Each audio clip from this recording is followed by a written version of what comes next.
UFC Fight Night Vegas 105, Emmett versus Murphy just took place this weekend, and I'm going to go through the entire card, starting with the early prelims, ending with the main event, giving my reaction and breakdown to every single fight on the card. It was awful. It was boring. There were a couple of decent moments. The highlight of the card was literally because someone had the most boring fight of all time and somehow got given a victory for it. I'll get to Torrez Finney in a second. I don't know what's happening to the sport. We start with Vanessa Demopoulos versus Talita Alencar. Dull, boring. I picked Vanessa Demopoulos to win. I rewatched it.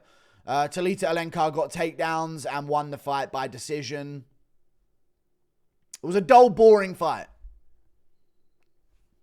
Doesn't deserve my recap. Doesn't deserve a reaction. She got a couple takedowns. She laid there doing tippy-tappy strikes. Good for Talita Alencar. She beat Vanessa Demopoulos. Good job. We move on. Martin cut Vanessa Demopoulos from the UFC. Get rid of her. Martin Budayvs versus Uran Satybaldiev. Satybaldiev won the third round. Martin Budayvs won the first 2 rounds. He held Satybaldiev up against the cage in moments. But mainly just sort of kept it busy on him. Punching him, landing shots at range. A little bit too imposing in the fight. This, again, was a very dull, boring fight. Some high output, I guess. But, I mean, Satybaldiev was a light heavyweight taking it on short notice. Round 2 was reasonably competitive. Round 1 was a clear round to Martin Budayvs, from what I remember. So, I mean, it was a close fight the whole way through, really. Martin Budayvs' round was round 2. I don't even know what I'm saying. It was shit. It was boring. Budayvs held him against the cage a bunch. You know when you see control time being scored in a fight where there wasn't a takedown? It's just...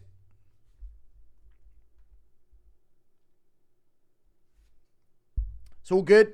Martin Budayvs blobbed him, and I didn't pick this fight because it was so short notice. But yeah, Martin Budayvs did his thing, was chopping at the legs at range quite a lot throughout the fight. That seemed to bug Satybaldiev. And Baldiev lost. Didn't do enough when he needed to. 29-28 across the board for Martin Budayvs, I guess. Had a moment of a scare in the third.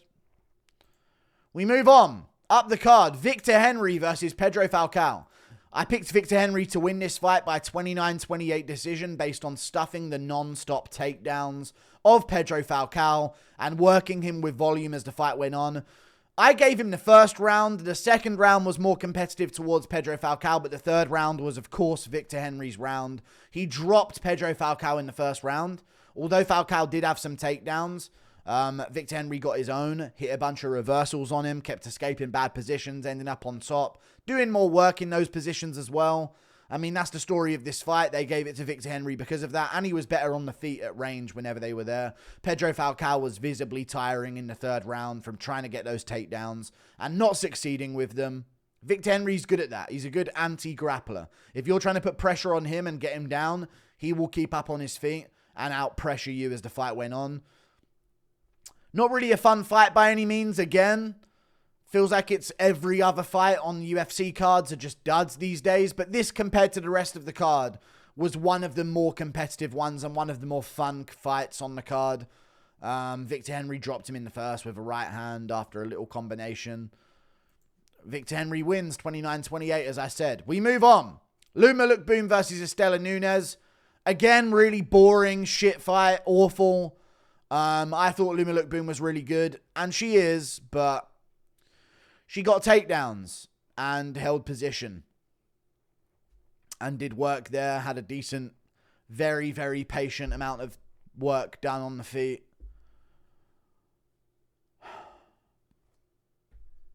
This was a shit fight. It was just a dog shit fight. Istela Nunes was going a lot for low kicks at range, and Loma Lookboonmee was mixing it up a lot, working the body in the clinch and hitting the bot. Just Loma Lookboonmee won. I said she would win, and she won the fight by decision, as I said. We move on. Rhys McKee versus Daniel Frunza. I had Rhys McKee winning this as an underdog, and everyone called me dumb for picking Rhys McKee to win. However, first of all, you have to give credit to Rhys McKee because of his damage, Daniel Frunza had to have the fight stopped. You know, his face was swollen up. His lip was completely torn open. I mean, it was brutal. He got dropped 3 times within about 3 minutes of the first round. And they didn't even look like they were huge shots from Rhys McKee either. They were like glancing shots that were sitting down Daniel Frunza. It wasn't like a big, oh my God, how did he eat that one? How was he still alive? He was just getting caught at the end of some of Rhys McKee's punches and put down quite often at the start of the fight. 3 times, I believe it was. Rhys McKee was doing great. Then towards the end of the first round, even though he had a lot of visible damage to his eye and his lip, Daniel Frunza actually started to do pretty good. Like, he was landing on the back foot against Rhys McKee and catching him whenever Rhys McKee tried to pressure him. And he was doing all right. He was working his way back into it a little bit. Although he was getting beaten up and the visible damage was just terrible on him, he started to, like, find himself after being dropped 3 times. Rhys McKee's follow-up work was a disaster. Okay, there were so many opportunities where he could have landed an extra shot. Learn from Sam Patterson. Wait, look, bang. Big follow-up shot like he did on Danny Barlow. Finish him off. But this was sloppy finishing instincts from Rhys McKee. And therefore, Frunza ended up staying into the fight a lot longer. But I picked Rhys McKee as an underdog. He won the fight. And you can't say, well, you know, if they let it go on, then, well, they can't because he took so much damage on the face. I will say this. The damage wasn't that bad. We are becoming a lot more step-in-y as a sport, where we just step in when someone's face is a disaster, because they let Benoit Saint-Denis fight that second round against Renato Moicano. So, you know, I thought they could have maybe let him go a little longer, but it's a prelim bout. They're not going to be too... It's not a championship fight, you know what I mean? So, I get it. And Rhys McKee won as an underdog. That was a big underdog that I got right, so I'm glad I picked him. We move on. Up the card, Dione Barbosa versus Diana Belbita. I picked Dione Barbosa because Diana Belbita is a woman. She can't harm. She's too flimsy. No muscle definition on her. And I was just looking at the delts of Dione Barbosa and the shoulder muscles and the back muscles of her. So I picked her to win by finish in the first round. She won by finish. I may have even said submission over Diana Belbita, and she actually did get an arm triangle in the first round from side control all the way, well, from side. It was an arm triangle all the way passed over. Diana Belbita tried to do some Yuri shit where she grabs her own leg with her hands to try and sort of roll out with it like he did against Glover, but just wasn't working. Belbita worked the legs at range, the body, but Barbosa just spammed a 1-2 down the pipe and just kept stinging Belbita, who never adjusted to it whatsoever. And then got a takedown and subbed her immediately, pretty much. So, really good win from Dione Barbosa. Good job. We move on. Up the card to another fight, which was Torrez Finney versus Robert Valentin. Okay. This is going to get funny. So, Torrez Finney, in 15 minutes of a UFC fight, landed 4 significant strikes. He landed none in round 1. 4 in round 2, and none in round 3.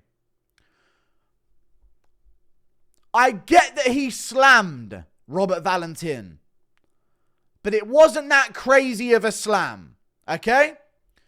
Robert Valentin was doing the busier work in rounds 1 and 3. I know he spent a lot of time on the ground and being controlled and being taken down. I get it. He had the attempts at trying to do some kind of damage to Torrez Finney. They just gave Torrez Finney a win for avoiding a fight in the UFC octagon. Valentin was elbowing the side of his head, punching him in the face while he was just holding onto his hips, elbowing off of bottom position, trying to do some level of damage. Don't get me wrong, I'm not angry and I'm not going to scream about this being a robbery. And I think giving this 30-27, which is what one of the judges did, Tony Weeks, is insane. I respect it as a principle to not give Finney a chance of winning the fight. I get it. And also Valentin did nearly have an arm bar at one point. Maybe that was in round 2. But round 2 I gave to Torrez Finney. Rounds 1 and 3 I gave to Robert Valentin. He landed the better shots on the feet for a very limited time that we were there. Don't get me wrong. Very limited time that we were there. And he just stayed busy the whole round. 93 to 17 on total strikes. It's just, Finney literally held him against the cage and like got him down and just tried to hold him there for his dear life for 15 straight minutes. There were moments like a good 30-second window on the feet here and there. And in the third round, those windows started to become more because the referee finally starts separating things. And in the third round, Valentin looked like he was breaking Torrez Finney. Not enough for a knee up the middle, Robert Valentin. Anytime you close distance with him, he immediately shot for your hips. Not to get a takedown, but to push you up against the cage. Where is the big knee up the middle? You got given 2 chances by the ref who separated him from hugging you to death. Not joking, Finney was hugging Valentin to death, avoiding a fight at all costs. Terrified of him on the feet. You got 2 separations. One time they separated it, Robert Valentin went for a jumping tomahawk elbow. What are you jumping against Torrez Finney for to land a shot? He leaped in with a jumping John Haggerty tomahawk elbow. And why are we jumping? You don't need to jump up to get to Finney's chin. You need to start. You can crawl and land a shot on Finney's chin. The visuals of the fight were hilarious. He's so small height-wise for the division, but he's such a chunky unit of a guy. So they probably weigh about the same. And you can see the strength difference in Finney. But we can't reward fighters for this. I take it back. I said the word fighters when trying to describe Torrez Finney. We can't reward cowards like this. He literally avoided a fight at all costs. In round 2, he landed a couple of ground and pound shots when he had an absolute window to do it. And that was after Valentin went for an armbar. He did fucking nothing in any way to cause physical harm to Robert Valentin. I swear, people are saying, well, Merab does it. Listen, I'm going to compare some stats. Merab versus Aldo. I don't think that's that bad of a fight anymore. That's what we're getting to. These guys are making Merab look fun. That's where we're at in the UFC right now as a sport. Merab might be a fun warrior of a fighter. Torrez Finney made Merab Dvalishvili look like a marauder. I swear he did. I mean, Merab landed 135 total strikes against Aldo. Sure, they were knees to the thigh. Some little punches here and there. We hated on that. Mario Batista round 3 was a war. Mario Batista's a savage compared to Torrez Finney.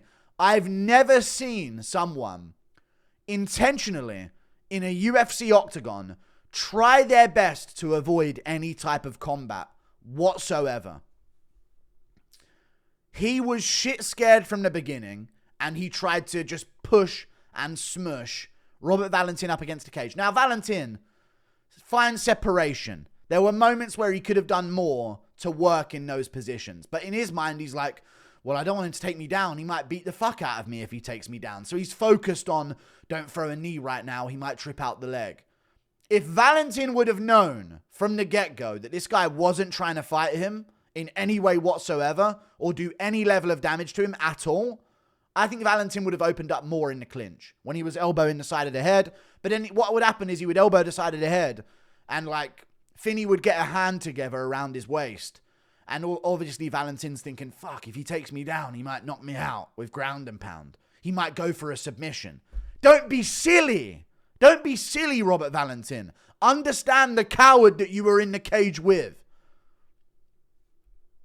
Sure, he picked up Valentin a few times and put him down and took him down a few times. And he did. He took him down how many times? 8? 8 times? He took him down 8 times of 17.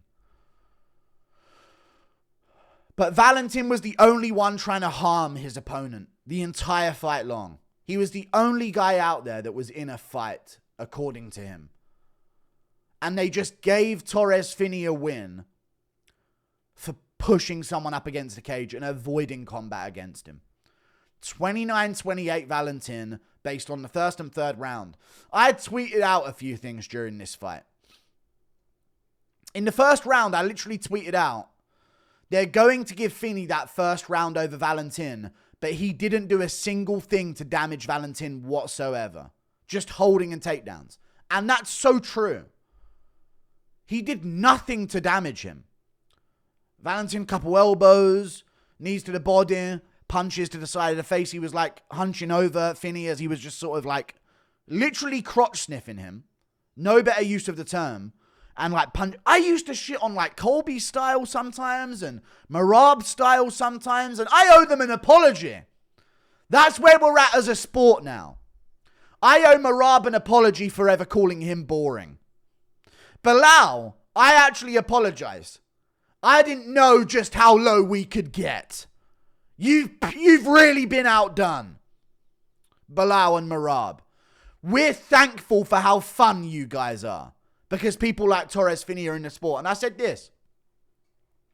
Torrez Finney is the biggest bitch we've ever seen in the UFC. I've never seen someone desperately try and avoid a fight for 15 straight minutes like that before. More separations. He made Merab look like Prime Lawler. Cut that coward from the sport. And it got a lot of traction. I said this sport is dying because of bitch-ass cowards like Torrez Finney. This is a combat sport. People are tuning in to see combat. Valentin did more damage every round. I still think that in the second. But I get the second going to Finney. He did a bit more. Finney avoiding a fight live on TV for 15 minutes and got given a win. People are tuning into the UFC. Casual fans. Oh, the UFC's on. Let me check. They watch a guy avoid a fight for 15 minutes. Shy away from combat. And get given a victory. While the other guy's trying to beat him up. Dana White cut Muhammad Mokaev. You can say what you want about, oh, backstage you did this. Well, John Jones has done a lot outside of the octagon to warrant him being cut. I get it, he's not a champ yet. I don't think Mokaev did anything that bad behind the scenes. He had some scraps, but that's the sport. There's going to be some scuffles backstage. It happens all the time. Dana White, a big factor on why he cut Muhammad Mokaev was because of Mokaev's fight style. Mokaev is Prime Lawler compared to Torrez Finney. They need to make an example out of Torrez Finney and cut him from the sport and give his win bonus to Robert Valentin. There was one fighter in that fight and it wasn't him. He's not a fighter. It's just a growing concern in the sport now where we've got fighters, UFC fighters, that are not interested in fighting whatsoever. At all. And I picked him to win and he won. So I should be happy, but I'm not. We move on. Ode Osbourne versus Luis Gerald. I picked Luis Gerald in my breakdown video, but actually watching it live, I said, chat, I think I'm wrong on this one. I think Ode is going to win this. And chat says it doesn't count, but this was before the fight even started. I was like, this is one where I actually think I'm wrong. And I actually think Ode is going to win this fight. And he did. Round one, very patient start on the feet. I thought Ode was doing better at range early in the round. But then Luis Gerald hit like a really nasty sweep takedown in the middle of the octagon into side control. Didn't do much with it, but he did get to mount and land an elbow. And some punches. This is what I'm saying. I considered Gerald getting busy on the ground. He barely did anything. But after the Torrez Finney fight, I thought, damn, Gerald's piecing him up. He went for an elbow and like occasionally some punches to the body and head of Ode Osbourne. Ode Osbourne works his way back up. Gerald starts doing a bit better on the feet. They go evens towards the end of the round. But there's so much time that Gerald spent in like mount on him that I'm like, okay, well, Gerald gets the first round. Close. Could have gone Ode's way. Close, though. And he also landed some good punches on Ode where he like caught him with a good shot. Round two. Ode stings him nasty with a shot. Both guys start decent. Ode's body kicks looked good. Gerald landed some okay low kicks and a punch to the face now and then. Ode landed a few good combos. And then Ode stings him out of nowhere with a big, massive shot right on Luis Gerald's chin in the second and flattens him. Nearly fumbles a KO win. Nearly fumbles a KO win because Gerald's on the ground and Ode's looking at him like, he's out. But Gerald starts like autopiloting back up to his feet.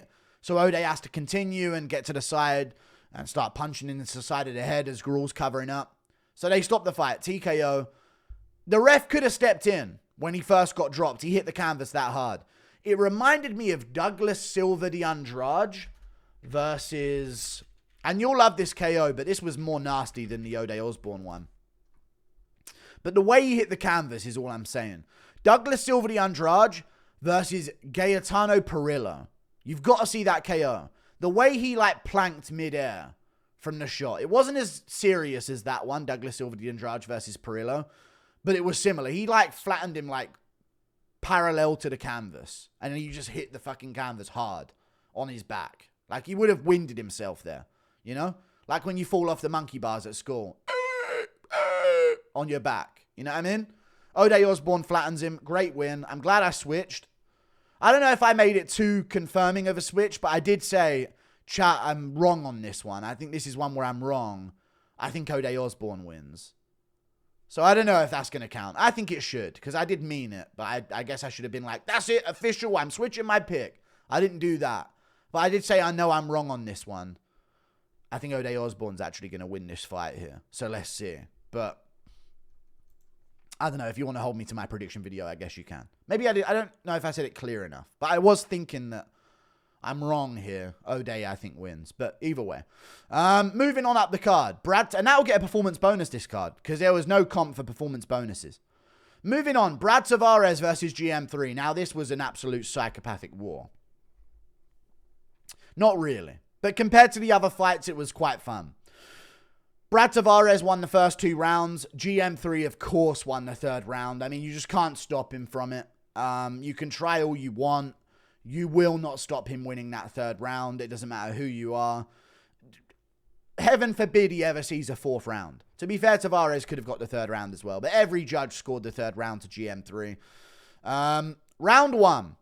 Brad Tavares is stinging him with good jabs. Good 1-2s here and there. And GM3 is just too slow on the feet. You know, he's throwing a few inside low kicks. GM3, man. I was memeing about it during the fight card, but he was running and doubling up with left hands. Very Walmart DDP-esque. You're not DDP, little bro. Tying it up. Okay? He was doing running double left overhands, and they were landing on Tavares. And I was thinking, man, any second now, Tavares is going to weave out the way of the first one and fire a straight right hand on a pull counter, sleeping Gerald Meerschaert in the early rounds. But to be fair, Tavares never did. He never made that adjustment. This guy's running at me. Left hand, same side. And he never went, oh, I'm going to slide out of the way and crack him with a straight right hand, Ian Gary, Jordan Williams style. Never made that adjustment. But he had a good round and he won it. Round 2, Meerschaert Tavares. Meerschaert starts doing better. We're having a bit more competitiveness here. He's warming up into the fight. He's landing some of his running flurries. And he even landed his legendary body kick of chaos. Along with the running double punch of doom that he was landing as well. I love GM3, man. I don't know what it is. I just always root for GM3. He's been around. Maybe it's just he's been around for so long. He's like 12-11 in the UFC. Which is insane. He's had like 33 UFC fights. That's not 33. 23 UFC fights in the modern era. It's pretty insane consistency. But that's now 2 losses in a row. But, you know, Tavares starts stinging him now with right hands in the 2nd round. And he starts stumbling him a few times. So I gave the 2nd round to Brad Tavares. But it was a competitive round. And Meerschaert did land some shots of his own. Round 3. Meerschaert gets the takedown on Brad Tavares. They don't score it as a takedown, keeping Brad Tavares' legendary takedown defense intact, which is why I picked him to win here, because no one takes down Tavares. But round 3, GM3 did. Okay, that was a takedown.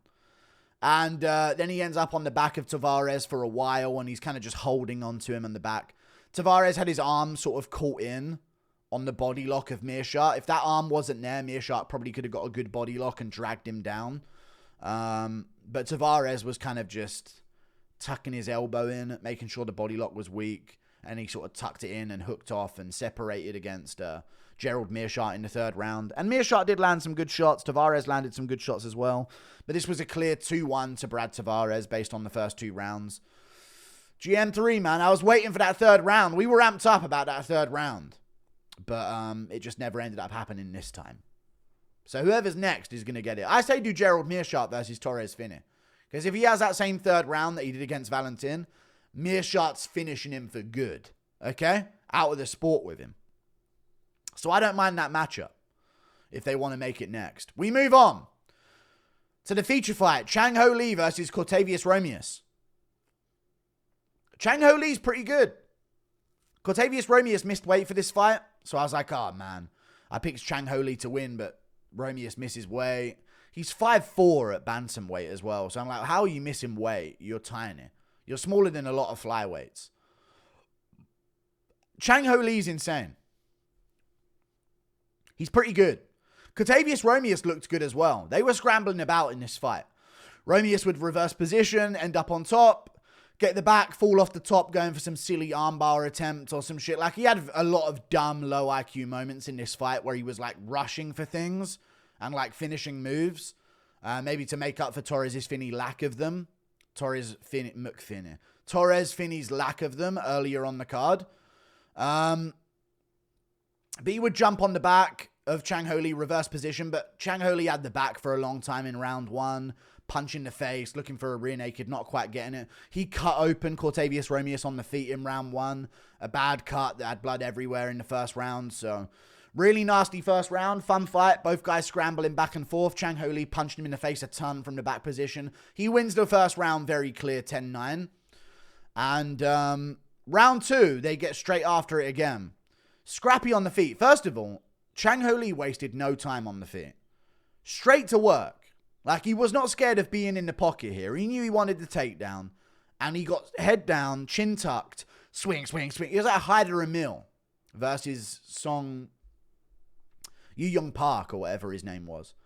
But yeah, really nasty stuff from Changho Lee. Getting in the pocket, scrapping away. Not scared of getting chinned. Just knowing he needs to put pressure on Cortavious so he can see the shot and find his takedown. And he did in the second round as well. And Romious would reverse position, and then Changho Lee would get back in dominant position.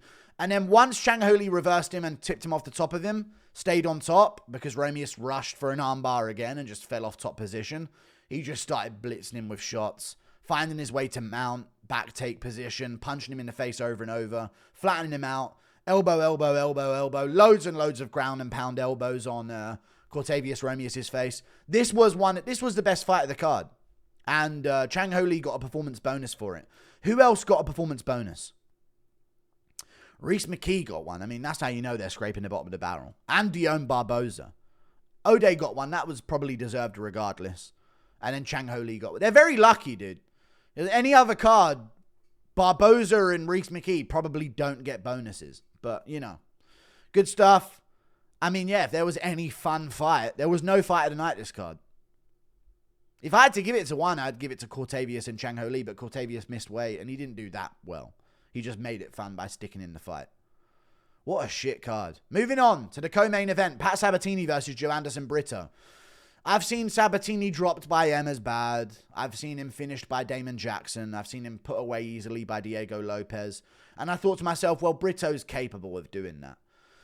Sabatini's capable of absolutely neutralizing you on the ground. He's actually a threat in the featherweight division. Not just to the contenders, but to the entertainment factor of that division. Half guard on top for the entire fight long. At the end of the third round, he got to dominant position. They gave out a 10-8, which was interesting because he did do some damage in one of the rounds. But he got to the back at the end of the third and actually started chasing something on the back. But, I mean, this was just start the round. He's goofing around at karate stance. Brito's scared to throw a low kick because he might get taken down. And then Brito's pulling guillotines, man. They gave him a submission attempt, but I'm going to say this, yes or no. If you've got your guard locked up on someone in a guillotine, call it a guillotine attempt if you want. Arm in guillotine. Whatever you want to call it. If you've got it off, like, if you're not even on the ground and you've got a guillotine on someone, cool. If you mounted someone and you're going for a guillotine, cool, it's an attempt. If they're on half guard, on the alternative side to where you're trying to guillotine them from with an arm in guillotine, it shouldn't count. It just shouldn't count as a submission attempt. Someone was saying, some good submission attempts there from Brito on Twitter. You know the dumb posts they show on Twitter.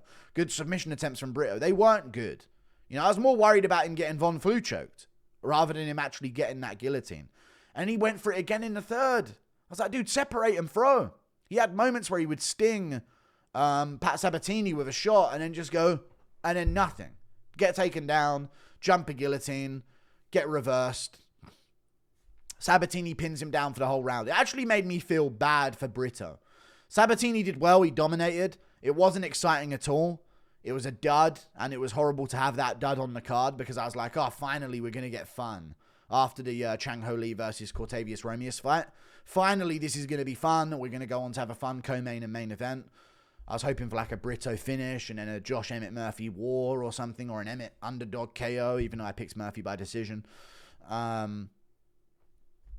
mean, this was just a bit of a dud. But Sabatini dominated. He's a contender at featherweight. He's put together a bit of a streak right now in the division. Well, he's beat 2 guys since Lopez put him away easily. So that's that, I guess. But he's doing pretty well in the UFC. 4-1, 5-1, 5-2, 6, 7-2. 2-fight win streak against Jonathan Pierce and Joe Anderson Brito. Maybe the Jonathan Pierce fight against Joe Anderson Brito early in the fight should have been a clue as to like, oh, maybe Sabatini could easily control him. But then Brito popped right back up and subbed him. So I don't know. It was a tricky one, wasn't it? But yeah. Yeah, Sabatini wins. Wasn't fun to watch, but he won. And he kept somewhat busy compared to Finney. But that's the thing. I was comparing them to Finney. If that was on a regular card, I'd be like, this is fucking dog shit. And I still said that, but I kept in mind that if this was a regular fight, I would call this dog shit. But Finney set the bar so low that it just, everything was all right. We move on. Lerone Murphy versus Josh Emmett. I gave Emmett the first round, but I could see an argument for Murphy because a lot of people were saying head clash caused the cut, but I was like, I think it was the lead elbow that caused that cut on Emmett's head. So that is what gave him the sway in the first round. But I think even the judges thought it was a headbutt because they all gave Emmett the first round as well. Round 2, 3, and 4. Clear Murphy. I gave him the 5th. I gave it Murphy 4-1. It was a shit fight though. And you know what? Murphy did look, he stayed composed. He didn't get chinned by Emmett. It's a tricky thing not to do. You know, you can get caught and dropped by him and hurt. But man, it was dull. And I wanted some moment in the 5th to be like, yeah, a big win for Murphy. And it was just a lame. He did good. He kept a high and tight guard up against the cage. We'll get to that, Emmett, because some of the decision making was so dumb. Emmett picked him up and slammed him in round 2, but threw 8 significant strikes in round 2 and landed 2 of them. You're a featherweight.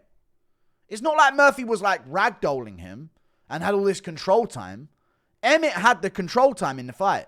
He threw 8 strikes in round 2 and landed 2 of them. Murphy threw 21 and landed 13. It was just a dull fight. You know, a lot of Emmett's shots were hitting the guard. Even though, you know, you may think the rounds were more competitive. My chat was saying it's 2-2 going into the 5th. I was like, shut up. It's 3-1 at best for Emmett. 3-1 at best. Murphy, sorry. Emmett better be hoping that it's 3-1 at best for Murphy. You know what I mean? Because it could be 4-0. But chat was saying you're biased to the UK fighter. It is what it is. I thought Murphy clearly won. 4-1. Some people are saying robbery. Learn what shots are landing and what are hitting the guard. Murphy also stung Emmett a little bit and got a little moment out of him in the 5th. But then that all just stopped. Then once he did that, it was like, okay, back to shying away on the back foot and looking for my teep and stomp. It was just... It was shit. It was a shit fight. Pretty lame. It was technical. There were moments of ooh, but not really. I mean, it was just a dud. It was just a dud of a fight, and Murphy is just not going to get the steam that he needs. And he's saying, you know, give me some big names and that, and, you know, I want to fight the big names, and, you know, obviously if I don't get the title shot, brother, you're not getting a fucking... They are keeping you well away from that fucking title, mate. Don't you worry about it. Maybe if he's willing to be incredibly active, they could say, well, Evloev. But I honestly think with that win, Lerone Murphy's earned himself a shot against Yusuf Zalal. And they can dance around, running around together. It wasn't as bad as I make it out to be, but man, I wanted some kind of fireworks at the end of the night, and it just didn't happen. It was a dud. And Emmett. I want to talk about this with Emmett. Great win by Murphy. He won. Emmett. I picked Murphy to win 4-1 on rounds. I thought he won 4-1. Emmett. He had Murphy stumbled a little bit once, where he landed a right hand and Murphy's eyes went wide and he went, oh, that was a good one. And he kind of like backed up a lot. I was like, oh, now's good. And he just stopped pushing forward. Annoying.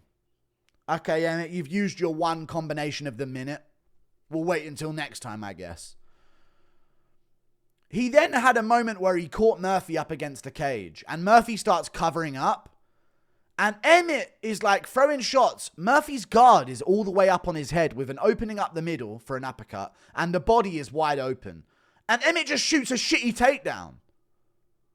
Why? And I said it in the fight. If that was Ilya, it's just different. That's what separates Ilya from the rest of the division. And the rest of these power punching, to take Lucas Tracy's term, big midi hooks. When these guys throw these hooks, the separation is Ilya. Ilya is the difference. If Murphy's up there with his high and tight guard up against a cage like that, as much as he was in this fight, Ilya ain't going, oh, a couple shots, then I'll shoot a takedown. He's going to be like, uppercut off the right hand, rip into a liver shot with the left hook, and crumple him up against the cage. But Emmett would just like have him where he wants him and then go, ooh, I'll shoot, and fail a takedown instead. It was lame. It was lame. But he got a big slam at one point, I guess. So how tough is Emmett, right? Anyone saying robbery is fucking dumb. Murphy clearly won the fight. I don't want to hear that. You can call it boring if you want, though. I'm fine with that. Like and subscribe. Thank you for watching. Couple good spinning back kicks, though. I thought his body kicks were pretty good. So that's that. See you later. Goodbye. Emmett gets cut from anything, it seems. And that was something that we said going into it. It was that, you know, Emmett's going to show a lot of visible damage. Emmett's going to show a lot of visible damage. And if he gets hit, he's got a lot of scar tissue. And that was true. See you later. Fuck Torrez Finney, man. Make an example of him and cut him from the sport. Straight up. You can't have people that ain't here to fight in the UFC. Fuck off. See ya.